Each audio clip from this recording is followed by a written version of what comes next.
नमस्ते विद्यार्थी मित्रों। आज हम 11वीं कक्षा हिंदी का 10वां पाठ करेंगे। पाठ का नाम है अजंता। लेखक का नाम है भगवत शरण उपाध्याय। लेखक परिचय। डॉक्टर भगवान शरण उपाध्याय का जन्म बलिया में हुआ था। निधन मॉरिशस में हुआ। साहित्यकार के रूप में देश विदेश की अनेक महत्वपूर्ण संस्थाओं से सक्रिय रूप से संबंध रहे हैं। अंतर्राष्ट्रीय स्तर पर भारतीय मनीषा का प्रतिनिधित्व किया। जीवन के अंतिम समय में वे मॉरिशस में भारत के राजदूत थे। उन्होंने नागरिक प्राचार्यणी सभा काशी द्वारा प्रकाशित हिंदी विश्वकोश के 4 खंडों का संपादन किया। भारतीय संस्कृति के स्रोत, गुप्तकालीन संस्कृति, भारतीय इतिहास के आलोक स्तंभ आदि इनकी प्रमुख रचनाएं हैं। प्रस्तुत प्रवास वर्णन में अजंता की गुफाओं का परिचय मिलता है। चट्टानों को काटकर बनाई गई बौद्ध गुफा अजंता गांव के समीप उत्तर मध्य महाराष्ट्र में स्थित है, जो अपनी चित्रकारी के लिए पूरे विश्व में सुविख्यात है। अजंता की गुफाएं बौद्ध धर्म द्वारा प्रेरित और उनकी करुणामय भावनाओं से भरी हुई शिल्पकला और चित्रकला से ओतप्रोत है, जो भारतीय इतिहास में कला के उत्कृष्ट ज्ञान को दर्शाती है। यूनेस्को ने अजंता को विश्व धरोहर घोषित किया है। हमने लेखक परिचय सुना, बाद में हम पाठ सीखेंगे। अब पाठ। जिंदगी को मौत के पंजों से मुक्त कर उसे अमर बनाने के लिए आदमी ने पहाड़ काटा है। किस तरह इंसान की खूबियों की कहानी सदियों बाद आने वाली पीढ़ियों तक पहुंचाई जाए, इसके लिए आदमी ने कितने ही उपाय सोचे और किए। उसने चट्टानों पर अपने संदेश खोदे, तारों से ऊंचे धातुओं से चिकने पत्थर के खंभे खड़े किए, तांबे और पीतल के पत्रों पर अक्षरों के मोती बिखेरे, और उसके जीवन मरण की कहानी सदियों के उतार पर सरकती चली आ रही है, जो आज हमारी अमानत विरासत बन गई है। હવે લેખક શું કહે છે કે આપણું જે જીવન છે એની અંદર મૃત્યુ તો છે જ, એટલે કહે છે કે લોકો પોતાનું જીવનને અમર બનાવવા માટે, મોતના પંજામાંથી મુક્ત કરવા માટે લોકો શું નથી કરતા, કે છે મોટા મોટા પહાડ હોય એને તોડી નાખે છે, અને ઇન્સાનની ખૂબી પણ જુઓ કે કેટલા યુગોથી, કેટલી સદીઓથી એ કેવા સરસ કામ કરે છે અને એને અમર પર બનાવી દે છે। જેવી રીતે મોટા મોટા પહાડોને ખોદી એના ઉપર પોતાના સંદેશો લખે અને કાંઈ પણ વસ્તુ બનાવે, જેમ કે આપણે પહાડો ઉપર મંદિરો છે અને એવા તાડ જેવા ઊંચા ઝાડ ઉપર, પછી ધાતુઓના એવા મોટા આમ ચમકીલા પથ્થર ઉપર એવા મોટા ખંભા બનાવે, તાંબા પિત્તળના જે પતરા હોય એના ઉપર સરસ મજાના અક્ષરે લખે કે કાંઈ પણ સંદેશો એ આપે। જેવી રીતે જૂનાગઢમાં આપણે જોયું છે અશોકનો શિલાલેખ કે પથ્થર ઉપર કોતરણી કરાવેલો છે, એનો જે શિલાલેખ છે એ જૂનાગઢની અંદર છે અને એમાં પથ્થર ઉપર કોતરણી કરાવેલો છે। અને આપણે જે પણ કાંઈ જઈએ છીએ, દાખલા તરીકે આપણે ચારધામની યાત્રા હોય તો આપણા જે બદ્રીનાથ, કેદારનાથ, ગંગાજી એટલે ગંગોત્રી, યમનોત્રી એ બધા ક્યાં છે? પહાડો ઉપર છે। તો લોકોએ પહાડોને કાપી તોડી અને સરસ મજાના રોડ બનાવ્યા છે, રસ્તા બનાવ્યા છે અને એના ઉપર મંદિર પણ બનાવે છે। બીજું કે પથ્થરને તોડી અને એને કેવા સરસ મજાના શિલ્પીઓ આકાર આપે છે। જેમ કે ત્યારે રામ મંદિરમાં આપણે જોશું ને, આપણા રામ મંદિર બનશે કે એમાં જે પથ્થરો હોય છે એ કેવા બધા કોતરતા હોય છે કે માણસને અમર બનાવી દે। એનું એક સરસ મજાનું ઉદાહરણ છે તાજમહેલ, કે આપણા જે લોકો હતા, આપણા હિન્દુઓ, એણે કેવો સરસ મજાનો તાજમહેલ બનાવ્યો છે કે હજી પણ એને આપણે યાદ કરીએ છીએ। इन्हीं उपायों में एक उपाय पहाड़ काटना भी रहा है।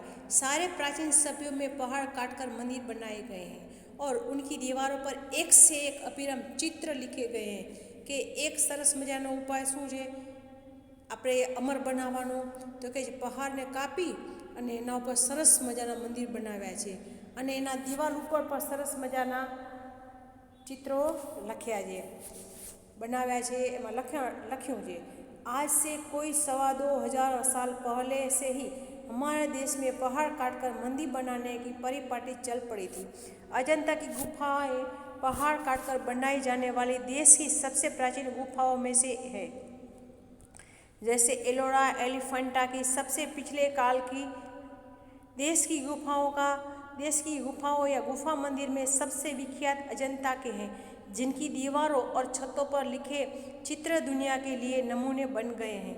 चीन के तुनहुआंग और लंका के सिमिरिया की पहाड़ी दीवारों पर उसी के नमूने के चित्र नकल कर लिए गए थे और जब अजंता के चित्रों ने विदेश को इस प्रकार अपने प्रभाव से निहाल किया, तब भला अपने देश के नगर देहात उनके प्रभाव से कैसे निहाल न होते।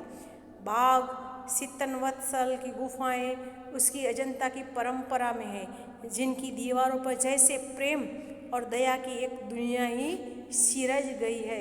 હવે શું કહે છે લેખક કે લગભગ આજથી 2,500 વર્ષ પહેલાં લોકોએ પહાડને તોડી અને સરસ મજાની મંદિર બનાવવાની પરંપરા આપણે અહીંયા ભારતીય સમાજમાં ચાલી આવે છે કે અજંતાની ગુફા પણ એ પહાડોને કાપી કૂપી તોડી અને સરસ મજાની ગુફાઓ બનાવી છે અને જે બધી ગુફાઓ છે એમાંની એ પ્રાચીન ગુફા છે।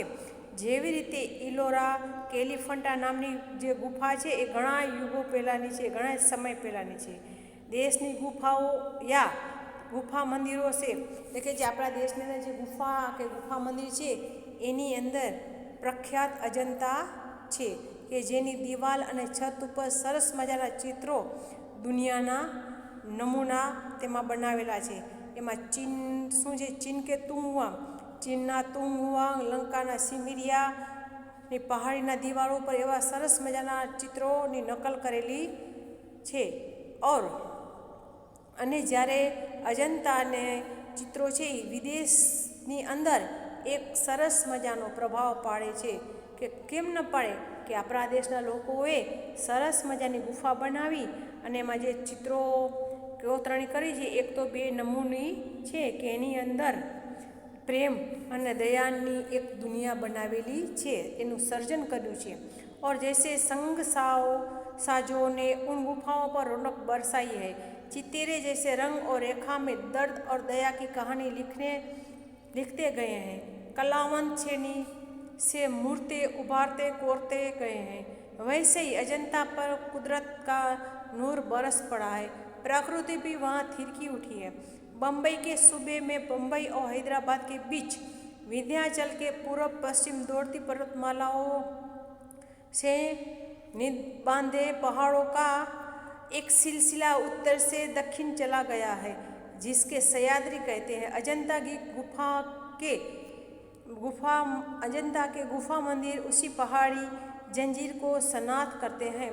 શું કહે છે કે જેવી રીતે સંગસાજો નામની ગુફાઓ બધાને આનંદ આપે છે અને એની અંદર જે ચિત્રો ને જે રંગો આપેલા છે, જે રેખાઓ દોરેલી છે એ દર્દ અને દયાની કહાની લખેલી આપણને લાગે છે, એવી જ રીતે અજંતાની જે ગુફા છે એના ઉપર તો જાણે એવું લાગે કે કુદરતે જાણે એના ઉપર નૂર વરસાવ્યું છે અને એને એમાં એ જોઈ અને એવું લાગે કે પ્રકૃતિ થીરકે છે, પ્રકૃતિ નાચે છે કે મુંબઈથી હૈદરાબાદની વચ્ચે વિંધ્યાચલથી પૂર્વ પશ્ચિમ સુધી દોડતી પર્વતમાળા જાણે કે એવો એક સિલસિલો હોય છે, એવું એક હોય છે કે ઉત્તરથી દક્ષિણ તરફ જાય છે ને એને સહ્યાદ્રી પર્વત કહેવામાં આવે છે કે જાણે કે અજંતા ગુફાના મંદિરને આ પહાડીની જે જંજીર છે એ શું કરે છે, સનાથ કરે છે કે એની સાથે છે એવું લાગે છે।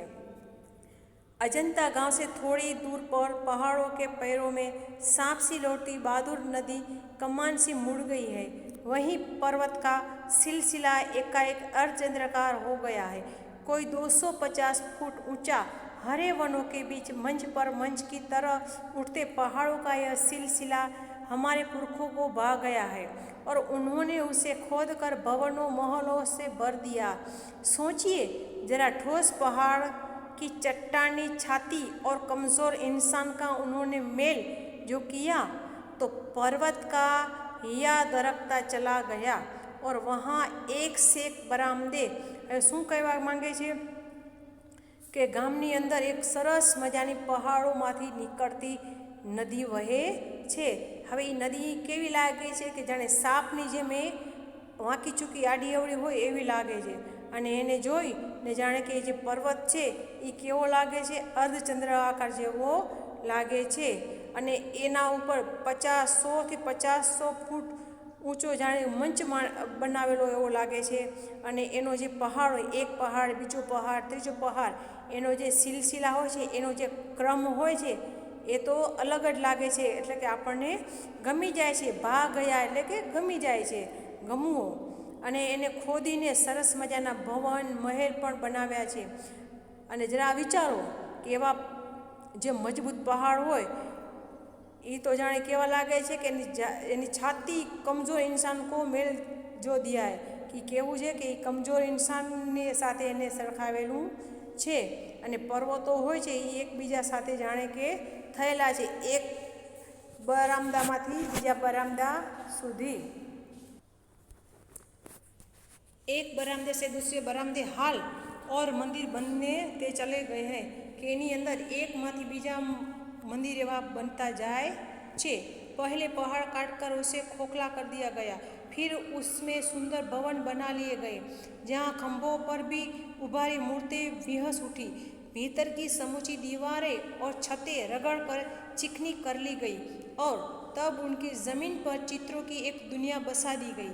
पहले पलस्तर लगाकर आचार्यों ने उन पर लहराती रेखाओं में चित्रों की काया सिरज दी, फिर उनके चेले कलावंतों ने उनमें रंग भरकर प्राण फूंक दिए। फिर तो दीवारें उमंग उठी, पहाड़ पुलकित हो उठे। શું કહેવા માંગે છે લેખક? કહે છે કે પહેલાં તો પહાડને ખોદી તોડી કરી કાઢી અને આખો ખોલી નાખે, એટલે કે આખો પથ્થર જેવો સરસ બનાવી નાખે। પછી એમાંથી એક સરસ મજાનું ભવન બનાવે, પછી એને ખંભા ઉપર મૂર્ત બનાવે, એની થાંભલા જેવું કરી ને એક મૂર્ત બનાવે, એનામાં સરસ મજાની દિવાલ બનાવે પથ્થરમાંથી, પહાડમાંથી। પછી એની છતને સરસ મજાની ઘસી અને ચમકાવી દે, ચીકણી એટલે કે ચમકાવી દે, સરસ મજાની લીસી કરી દે। પછી એને જમીન ઉપર એની એક સરસ મજાની ચિત્રોની એક દુનિયા બનાવી દે। પછી એના ઉપર જે આચાર્ય હોય, જે એના મુખ્ય વ્યક્તિ, એના પર પ્લાસ્ટર કરી ને સરસ મજાની એક રેખાઓ દોરી ને સારા મજાના ચિત્રોનું સર્જન કરે છે। પછી એને પોતાની જે કલાગીરીથી એમાં સરસ મજાના રંગ પૂરી અને જાણે સાચી જ એ મૂર્તિ હોય એવો પ્રાણ ફૂંકે છે અને એ દિવાલો હોય એના પર ગોઠવી અને જાણે આપણે એને જોઈ તો પહાડ કેવા લાગે છે, प्रसन्न लागे, पुलकित थी जाए, खुश थी जाए। कितना जीवन बरस पड़ा है इन दीवारों पर, जैसे फसाने अजायब का भंडार खुला पड़ा हो। कहानी से कहानी टकराती चली गई है। बंदरों की कहानी, हाथियों की कहानी, हिरणों की कहानी, क्रूरता और भय की, दया और त्याग की। जहाँ बेरहमी है वहीं दया का भी समुद्र उमड़ पड़ा है। जहाँ पाप है वहीं क्षमा का स्रोत फूटा पड़ा है। राजा और कंगाल, विलासी और भिक्षु, नर और नारी, मनुष्य और पशु, सभी कलाकारों के हाथों सिरकते चले गए हैं। हैवान की हैवानी को इंसान की इंसानियत से कैसे जीता जा सकता है? कोई अजंता में जाकर देखे। बुद्ध का जीवन हजार धाराओं में होकर बहता है। जन्म से लेकर निर्वाण तक उनके जीवन की प्रधान घटनाएं कुछ ऐसे लिख दी गई है कि आंखें अटक जाती है, हटने का नाम नहीं लेती।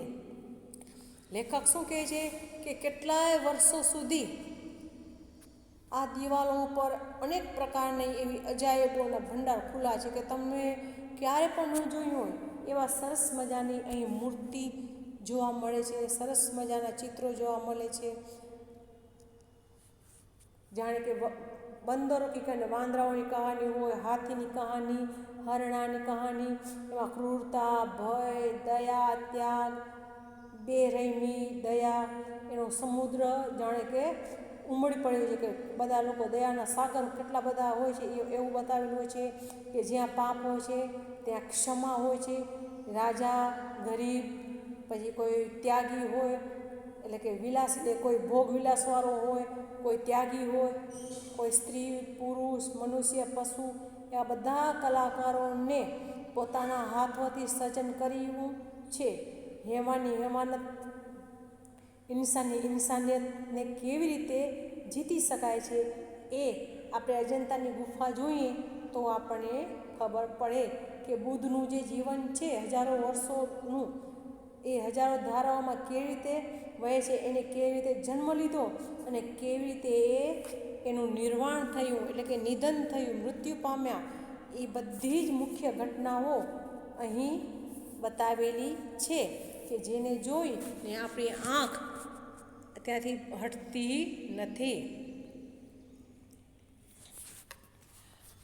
यह हाथ में कमल लिए बुद्ध खड़े हैं, जैसे छवि छलकी पड़ती है, ऊपरी नयनों की ज्योत पसरती जा रही है, और यह यशोधरा है, वैसे ही कमल नाम धारण किए त्रिपंग में खड़ी है, और यह दृश्य है महाभ्रिनिष्क्रमण का।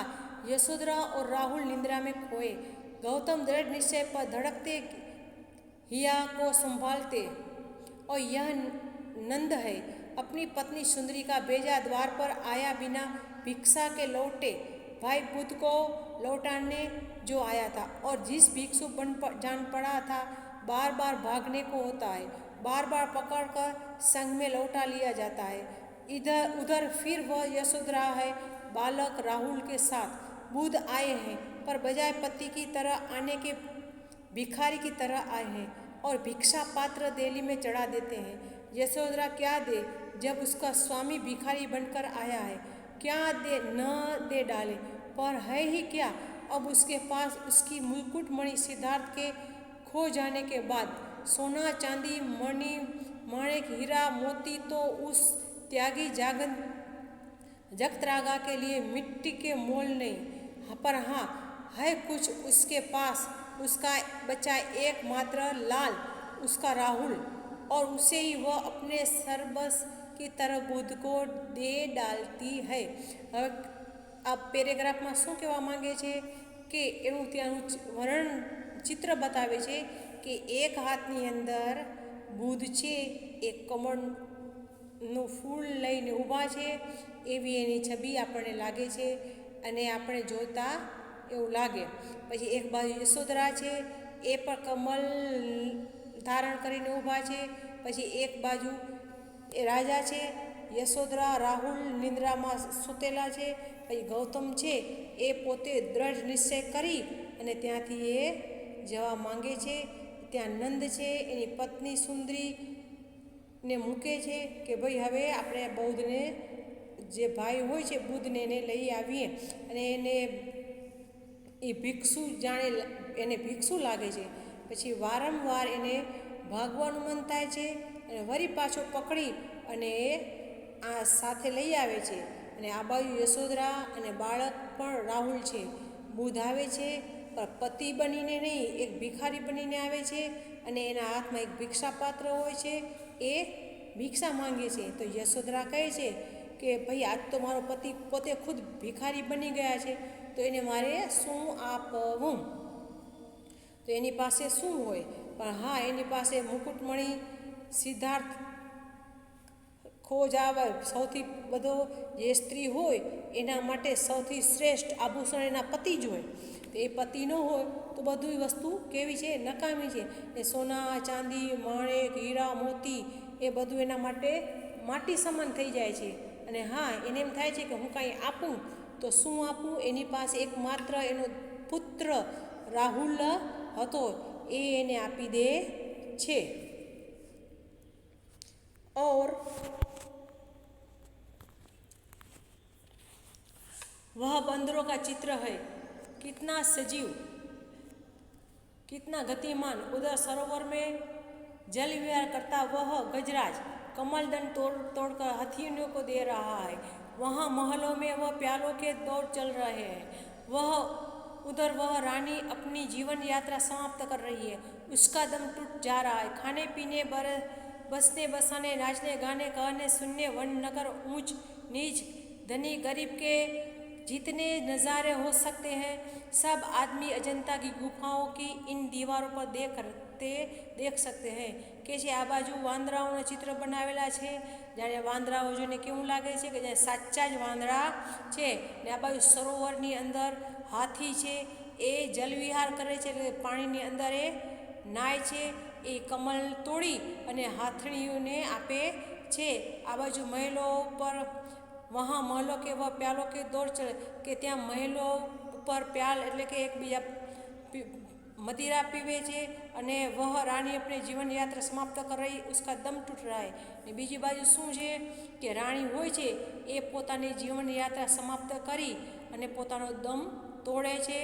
खावा खीलावानुं वसवानुं नाच गान केवुं सांभळवुं वन नगर ऊंच नीच गरीब अमीर ए बधाय चित्रों त्यां जोवा मळे छे कि सब आदमी अजंता की गुफाओं के इन दीवारों पर देख सकते कि आ बधी वस्तुओं छे ए लोको अजंतानी गुफाओनी दीवारों पर जोई सके छे। बुद्ध के इस जन्म की घटनाएं तो इन विचित्र कथाओं में है ही, उनके पिछले जन्मों की कथाओं का भी इसमें चित्रण हुआ है। पिछले जन्म की ये कथाएं जातक कहलाती है। उनकी संख्या 555 है और इनका संग्रह जातक नाम से प्रसिद्ध है, जिनका बौद्धों में बड़ा मान है। इनकी जातक कथाओं में से अनेक अजंता के चित्रों में विस्तार के साथ लिख दी गई है। इन पिछले जन्मों में बुद्ध ने गज कपि मृग आदि के रूप में विविध योनियों में जन्म लिया था और संसार के कल्याण के लिए दया और त्याग का आदर्श स्थापित करते वे बलिदान हो गए थे। उन स्थितियों में किस प्रकार पशुओं तक वे मानवोचित व्यवहार किया था, किस प्रकार औचित्य का पालन किया था, यह सब उन चित्रों में असाधारण खूबी से दर्शाया गया है।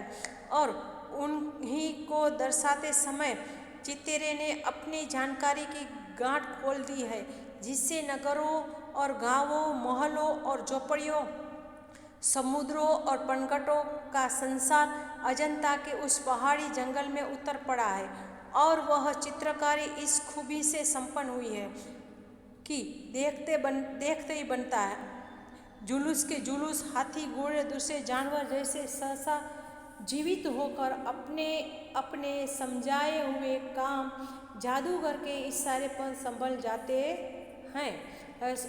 आ पेरेग्राफ में शू कहेवा मांगे छे कि बुद्धना जन्मनी अनेक घटनाओं अहीं चित्रेली छे कि बुद्ध छे एना पाछला जन्ममां शुं हता एनुं चित्रण અહીં કરવામાં આવ્યું છે, એની જાતક કથા અહીં કહેવામાં આવી છે।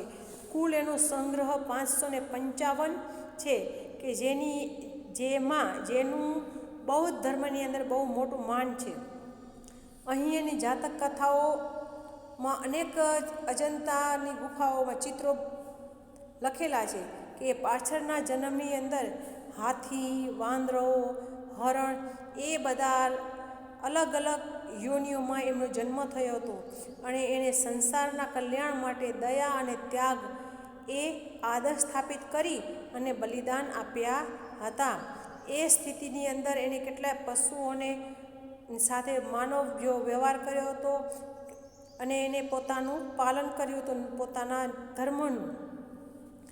એ સરસ મજાના એવા અસાધારણ ચિત્રો એમાં દર્શાવેલા છે અને એની અંદર એવી જાણકારી પણ એને રાખી છે કે એ નગર અને ગામની અંદર મહેલ અને ઝૂંપડી સમુદ્ર અને પનગઢ એટલે પાણી જે ભરવાનું સ્થાન હોય ને કહેવાય પનગઢ, એ સંસાર पनघटों का संसार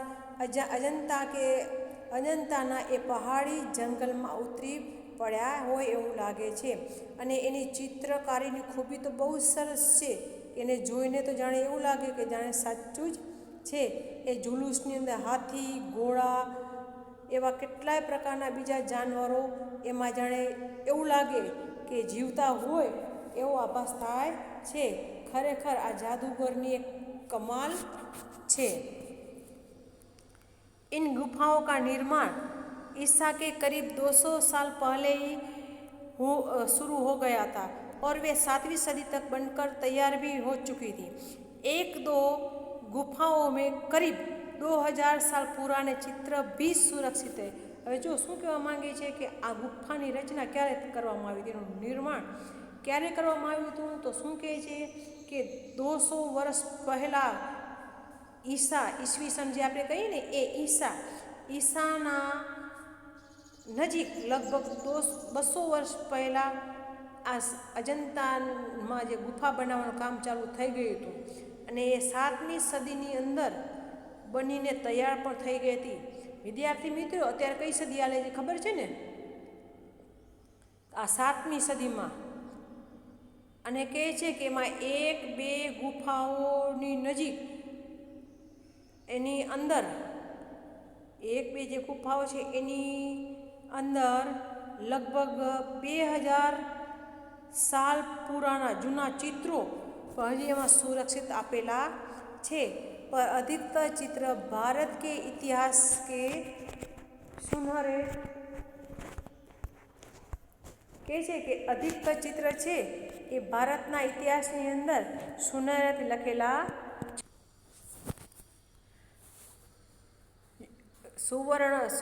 सुवर्ण युग गुप्तकालीन और चालुक्य काल के बीच बने हैं। कहे छे कि 5મી સદીમાં અને 7મી સદીની વચ્ચે બનેલા છે। હવે તમે વિચાર કરો કે આ અજંતાની ગુફા કેટલા સદી પુરાनी છે। अजंता संसार की चित्रकलाओं में अपना अद्वितीय स्थान रखता है। इतने प्राचीन काल के, इतने सजीव, इतने गतिमान, इतने बहुसंख्यक कथा प्राण चित्र कहीं नहीं बने। अजंता के चित्रों ने देश विदेश सर्वत्र की चित्रकला को प्रभावित किया। उसका प्रभाव पूर्व के देशों की कला पर तो पड़ा ही, मध्य पश्चिमी एशिया भी उसके कल्याणकारी प्रभाव से वंचित न रह सका।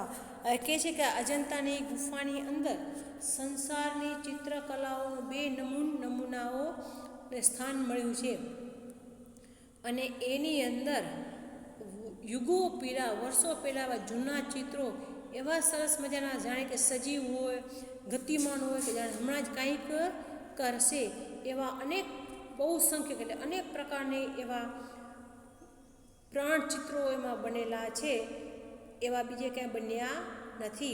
अने अजंताना जे चित्रों छे ए देश विदेशनी अंदर खूब प्रभाव पाड़े छे। अने एटલું જ नहीं, ए पूर्वना देश पर तो एनो प्रभाव छे ज, पण मध्य अने एशियाना जे देशो होय छे एना माटे पण ए कल्याणकारी प्रभावथी वंचित रह्युं नथी। एटले के मध्य अने पश्चिम एशियानी अंदर पण तेनो प्रभाव खूब छे।